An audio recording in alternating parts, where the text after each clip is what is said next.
ಜನತಾ ಪಕ್ಷದ NDA ನಿಷ್ಠಾವಂತ ಕಾರ್ಯಕರ್ತರ ಮೇಲೆ ದುಷ್ಕರ್ಮಿಗಳು ಅವನ ಪ್ರಾಣವನ್ನು ತೆಗೆಯಬೇಕು ಅಂತಕ್ಕಂಥ ಉದ್ದೇಶದಿಂದ ಬಂದಿರತಕ್ಕಂಥದ್ದು ಬಹುಶಃ ಇದು ಹಾಸನ ಜಿಲ್ಲೆಯ ಇತಿಹಾಸದಲ್ಲಿ ಪ್ರಥಮವಾಗಿ ನಡೆದಿರ್ತಕ್ಕಂಥ ಘಟನೆ. ಇಂಥ ಘಟನೆಗಳು ಹಾಸನ ಜಿಲ್ಲೆಯಲ್ಲಿ ಆಗಬಾರ್ದು. ಯಾಕೆಂದರೆ ಹಾಸನ ಜಿಲ್ಲೆಯಲ್ಲಿ ಶಾಂತಿಯುತವಾಗಿ ನಡೀತಕ್ಕಂಥ ಇದು ಬಹುಶಃ ಇದು ಹಿನ್ನೆಲೆ ಯಾರಿದ್ದಾರೆ ಅಂತಕ್ಕಂಥ ಗೊತ್ತಿಲ್ಲ. ಈಗಾಗಲೇ SP ಮತ್ತು DOSP ಎಲ್ಲ ಸ್ಥಳ ಪರಿಶೀಲನೆ ಮಾಡಿದರೆ ಈಗಾಗಲೇ ಕಂಪ್ಲೇಂಟ್ ಆಗಿದೆ. ಇದರ ವಿರುದ್ಧವಾಗಿ ಯಾರೇ ಎಷ್ಟೇ ಬಲಡ್ಡರಾಗಿದ್ದರೂ ಸಹ ಶಿಸ್ತು ಕ್ರಮವನ್ನು ಕೈಗೊಳ್ಳಬೇಕು, ಇಮಿಡಿಯೇಟಾಗಿ ಅವ್ರನ್ನ ಅರೆಸ್ಟ್ ಮಾಡಬೇಕು. ಏನು ಒಬ್ಬ ದೇಶಪ್ರೇಮಿಗೆ ಆಗಿರ್ತಕ್ಕಂಥ ಅನ್ಯಾಯವನ್ನು ತಪ್ಪಿಸ್ತಕ್ಕಂಥ ಕೆಲಸನ ಪೊಲೀಸ್ ಇಲಾಖೆ ಶೀಘ್ರವಾಗಿ ಮಾಡಬೇಕು ಅಂತಕ್ಕಂಥದ್ದು ಪೊಲೀಸ್ ವರಿಷ್ಠಾಧಿಕಾರಿಗಳಿಗೆ ನಾನು ಅವರ ಗಮನಕ್ಕೆ ತರ್ತಾ ಇದ್ದೀನಿ. ಈಗಾಗಲೇ ಅವ್ರನ್ನ ದೂರವಾಣಿ ಮೂಲಕ ಸಂಪರ್ಕವನ್ನು ಮಾಡಿದ್ದೀನಿ. ಇದ್ರ ಯಾರೇ ಇದ್ರೂ ಸಹ ಎಷ್ಟು ಬಲಡ್ಡರಾಗಿದ್ರೂ ಸಹ ಇದ್ರ ವಿರುದ್ಧ ಶಿಸ್ತು ಕ್ರಮ ಕೈಗೊಳ್ತೀವಿ, ಕೂಡಲೇ ಅರೆಸ್ಟ್ ಮಾಡ್ತೀವಿ ಅಂತಕ್ಕಂಥದ್ದನ್ನು ಅವರು ಈಗಾಗಲೇ ತಿಳಿಸಿದ್ದಾರೆ. ನನಗೆ ಪೊಲೀಸ್ ಇಲಾಖೆ ಮೇಲೆ ಪೊಲೀಸ್ ಜಿಲ್ಲಾ ವರಿಷ್ಠಾಧಿಕಾರಿಗಳ ನಂಬಿಕೆ ಇದೆ.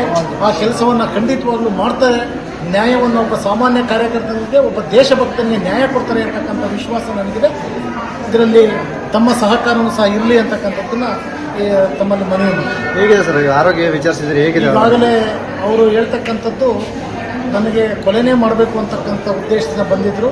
ಚಾಕುವಿನಿಂದ ಈಗಾಗಲೇ ತಮ್ಮ ಹತ್ರ ಎಲ್ಲ ವಿಡಿಯೋ ಇದೆ. ಗೀಜಿರ್ತಕ್ಕಂಥದ್ದು, ಎಳೆದಿರ್ತಕ್ಕಂಥದ್ದು, ಇದೆಲ್ಲ ಆಗಿರ್ತಕ್ಕಂಥದ್ದು. ಇನ್ನಿಬ್ಬರು ಸ್ಥಿತಿಯೂ ಸಹ ಗಂಭೀರವಾಗಿದೆ.